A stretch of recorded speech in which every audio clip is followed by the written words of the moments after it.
The Toronto housing market is changing. If you're buying or selling in 2022, you're going to want to listen to this.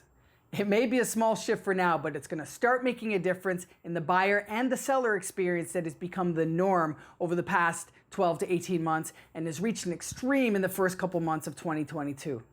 In this video, I get into some of the reasons why we're starting to finally see a shift in the Ontario housing market, and specifically Toronto, as well as some of my predictions for the rest of the year. Let's get into it.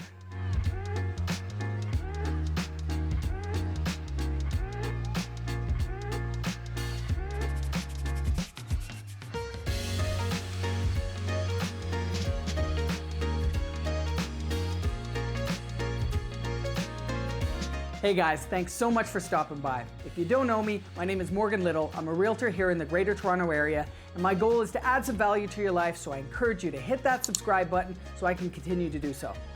Now, it's still early, and you probably won't hear much about this in the media for the next while, but as a realtor, I get a bit of a behind-the-scenes view into what's happening in the housing market before it becomes accepted knowledge. Working with both buyers and sellers gives me insight into the two differing perspectives. This has also been confirmed by speaking with other realtors, where I've heard repeatedly that overall showings are down, and even some sellers are having held offer dates with receiving 0 offers. Further proof of this is the number of listings that have been relisted with a new price, either because they were overpriced to begin with or underpriced with the hopes of generating multiple offers, which has been a very commonly used strategy in recent months. So, I know you've been asking, is it the recent rate hike that's caused all this?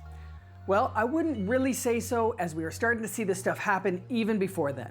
Although there has been talk of rate hikes for a while, so that could potentially be a factor. But I also think buyer fatigue has set in, and there are just less people willing to enter into these bidding wars and more people willing to wait it out to see if more inventory will eventually hit the market.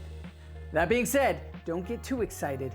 You're essentially moving from an extreme seller's market into yet and still a strong seller's market. This isn't a shift into a buyer's market by any means, or even a balanced market, yet. Inventory is still low, but that brings me into the second part of this video, where I will make a few predictions about what I think will happen in the coming months. Prediction number 1, more inventory. Okay, so it doesn't take a crystal ball to predict that more homes will likely be listed in April, as that's generally what happens in the spring market. However, I think due to extreme selling prices we've seen in the first 2 to 3 months of 2022, we're gonna see more people wanting to list to take advantage of what's been happening.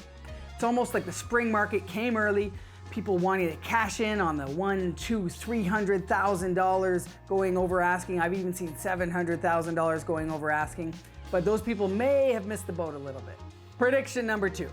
Typically, April is a time you want to list your home. It traditionally fetches the highest prices and brings on a bit of a frenzy in real estate.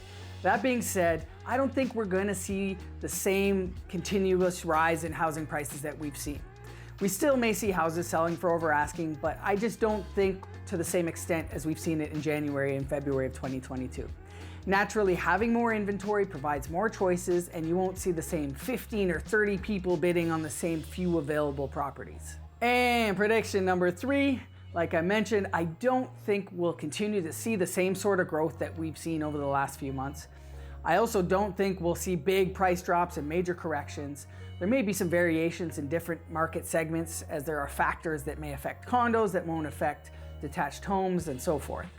But in addition to the summer months generally being less active in real estate, we also have COVID restrictions recently being lifted, and hopefully for good, which is prompting people to get back to living their best lives. That means people traveling, going to the cottage, being outside, and just less attention on the real estate market. We did see this last year as well, and it remains to be seen what will happen in terms of restrictions in the fall. But a lot has transpired this year, and it feels a little bit different, but I won't get into all that. I'll just say it looks like an exciting year ahead for real estate, and I'm confident that things will return to some state of normality. If you agree or have your own predictions, drop them in the comments and we can keep the conversation going. My name is Morgan Little, and as always, I encourage you to try to get a little better every day. See you next time, and stay hungry.